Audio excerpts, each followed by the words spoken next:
Saludos amigos, gracias por la amabilidad de la compañía. Soy Cristino del Castillo y este es su programa A Quemarropa. Se acaba de celebrar un referéndum en Túnez.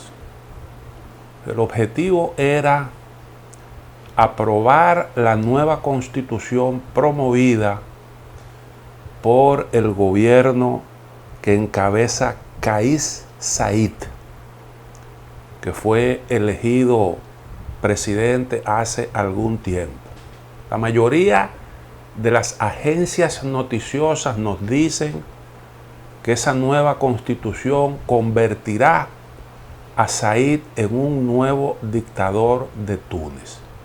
Lo que quiere decir que aquel proceso que se inició en el 2010, que inició precisamente la denominada primavera árabe, devino en un gran fracaso.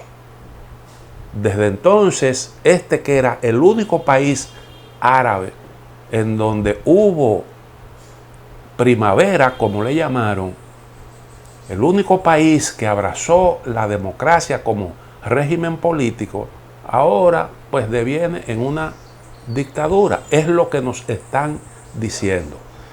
Este referéndum nos invita un poco a reflexionar sobre lo que fue ese proceso que se inició en el 2010 y que se extendió hasta el 2012, que estremeció prácticamente a todo el mundo árabe, que afectó países como Yemen, Egipto, Libia, Siria, Argelia, Emiratos Árabes Unidos, a uno más que otro, porque casi en todo, hubo algunas excepciones, pero en casi todos hubo protesta. Y en varios países se produjo el colapso de los respectivos gobiernos, encabezados muchos de ellos por déspotas que tenían años instalados en el poder. Estados Unidos se montó en esa ola, impulsó esos cambios, en el entendido de que se podía entender mejor, de que era mejor para su causa que en estos países hubieran democracias liberales, porque aunque algunos de ellos le seguían los pasos en sus aventuras en la arena internacional, en la zona en donde los mismos están ubicados, pero Estados Unidos entendía que todos estos gobiernos encabezados por déspotas muchas veces hacían resistencias y priorizaban intereses nacionales, pero además de eso, de alguna forma, la alianza con esos gobiernos debilitaba el discurso a favor de la democracia y en contra de esos gobiernos déspotas que Estados Unidos decía enfrentar. El ejemplo de Rusia, el ejemplo de Irán, China, etc. Entonces Estados Unidos impulsó eso. Tuvo naturalmente sus efectos políticos, su costo político para Estados Unidos. Porque miren, por ejemplo, qué ocurrió en algunos de estos países. En Siria se produjo un alzamiento popular.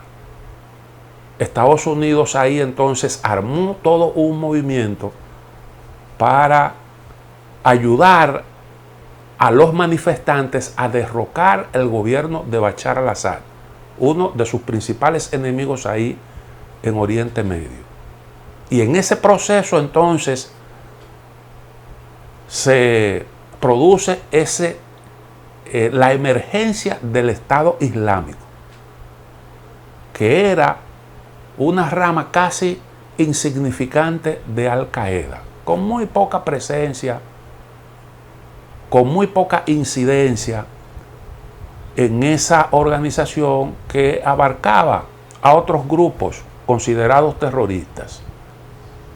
Y entonces, en ese proceso, mientras Estados Unidos y sus aliados hacían un esfuerzo por conformar un ejército, allí el Estado Islámico aprovechó para armarse y crear ellos su propio ejército, que luego entonces volteó las armas contra el gobierno de Irak y también desafiando los intereses de Estados Unidos.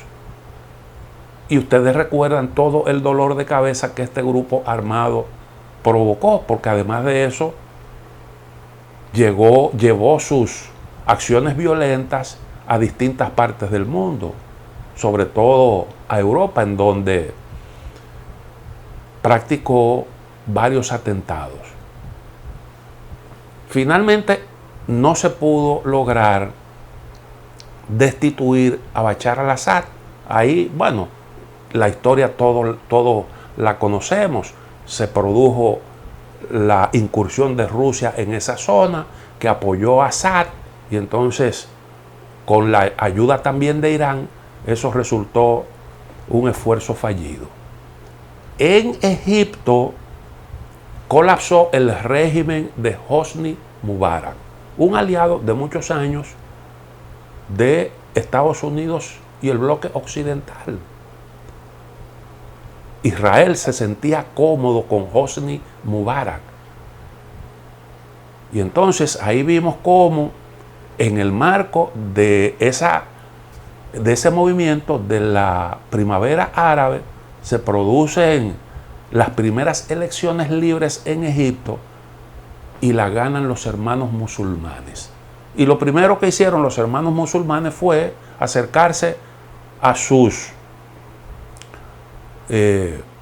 amigos de Irán.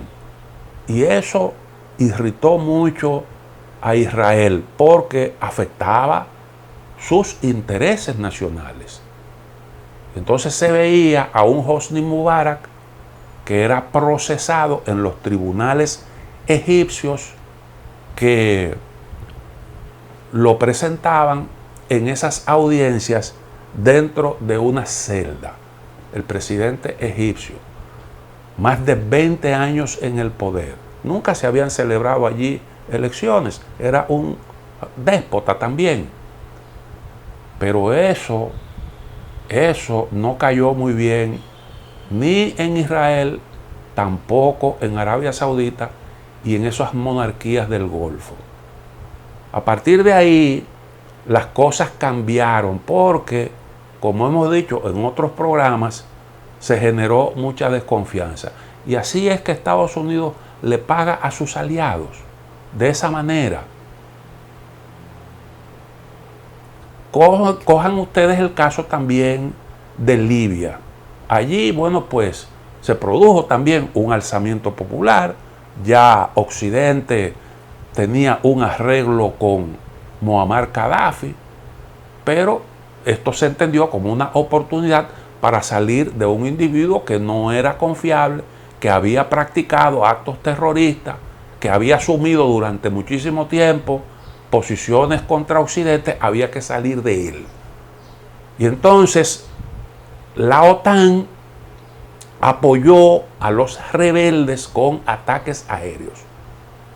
El señor Gaddafi fue asesinado por los manifestantes, y desde aquellos tiempos, desde 2011, 2012, no recuerdo exactamente la fecha, cuando se inició este proceso, Libia no encuentra todavía una solución pacífica a las confrontaciones que se han venido produciendo allí entre distintos grupos que se disputan el poder.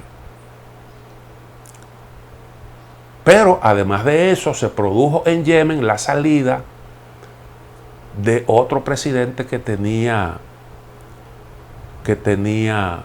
más de 2 décadas en el gobierno,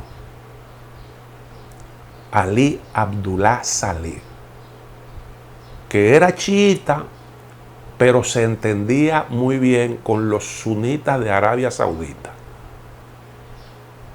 En esa coyuntura se produce el alzamiento de grupos chiitas en una parte de Yemen que exigían libertad religiosa. Ese grupo lo encabezaba un señor de apellido Houthi, lo asesinaron y entonces ese movimiento rebelde pasó a denominarse movimiento de los hutis. Algunos medios dicen hutíes, pero son un movimiento que hoy en día tienen el control de la mitad de Yemen. Y esos grupos recibieron el apoyo, el respaldo de Irán, que pasó a tener una buena influencia también en Yemen. Ahora hay un alto al fuego después de que iraníes y saudoárabes se sentaron a negociar por primera vez en muchísimo tiempo. Habrá que ver cómo evoluciona todo esto. Pero en definitiva, la primavera árabe no terminó con cambios desde el punto de vista político, en el sistema, en el régimen político, con cambios importantes. Siguieron siendo países con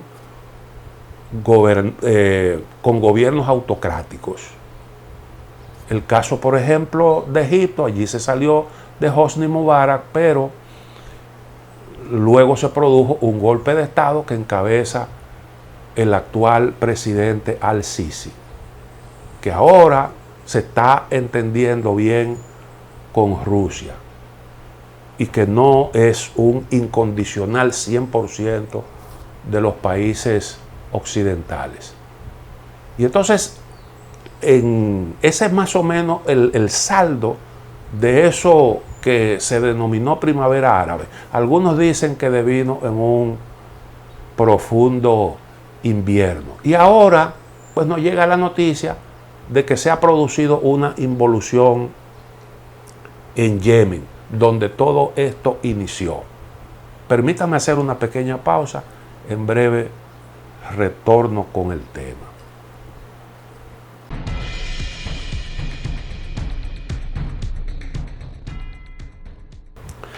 Lo que todo esto demuestra, ese proceso que se vivió en los países árabes, demuestra que realmente la democracia usted no la puede imponer. Esa democracia al estilo occidental, en países en donde no hay una tradición en ese sentido. Decíamos que la primavera árabe se inició precisamente en Túnez. Allí hubo un señor que se inmoló, un movimiento de repudio al gobierno que tenía más de 2 décadas instalado ahí, y entonces se inició un proceso que generó muchísimas esperanzas porque hubo cambio. Se celebraron elecciones y se creó un régimen semiparlamentario que terminó quedándole muy grande a ese país con muy poca tradición de discusiones democráticas con participación de todos. Un régimen semiparlamentario exige precisamente de habilidades para concertar acuerdos, para pactar y negociar en aras de la formación del gobierno. El país entró en una gran dispersión política y ese tipo de sistema pues terminó convirtiéndose en un gran obstáculo para la estabilidad del país. Un poco nos recuerda lo que ha ocurrido en Haití. En Haití salieron de una dictadura, de un dictador que era ley, batuta y constitución, y entonces establecieron un régimen parlamentario que iba en contra de la poca tradición de entendimiento que había en ese país, en donde siempre, históricamente, las diferencias siempre se dirimieron a machetazos. Y ese país, pues, ha vivido periodos de mucha turbulencia desde la caída de Duvalier hasta la fecha, con algunos pequeños periodos más o menos tranquilos. Pero ha sido una situación de inestabilidad permanente. Y ese sistema que se estableció ahí tiene mucho que ver. Tiene mucho que ver, porque la verdad es que no había una tradición de eso en Haití. Se copió un poco la experiencia de Francia, que es el referente para los haitianos, pero eso no ha funcionado. Y por eso Moïse terminó planteándose la necesidad de una reforma constitucional. Y de eso se venía hablando desde hacía bastante tiempo.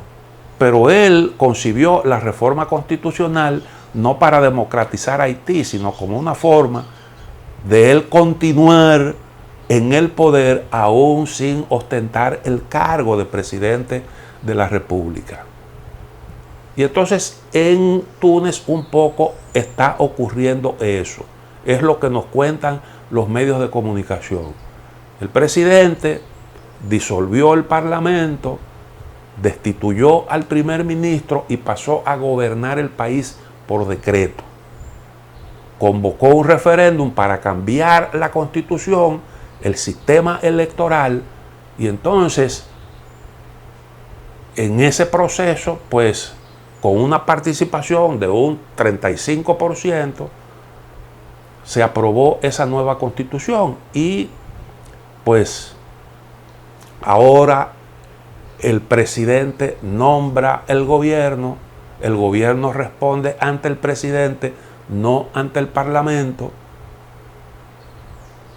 y pues se ven reforzadas también las competencias del presidente de la República, que incluso podrá designar hasta los jueces.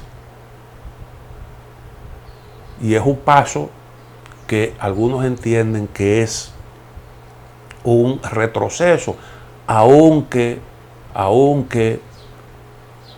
hay un problema con, como le decía, con la inestabilidad que estaba provocando el régimen cuasi parlamentario. Todo esto se produce en medio de una situación sumamente difícil, porque el gobierno incluso tenía dificultades hasta para pagar los sueldos, inflación galopante como en la mayoría de los países, problemas de desabastecimiento, y eso generaba graves problemas de gobernabilidad. Y en cierta medida, ese paso que dio el presidente Said se produce en un contexto como este.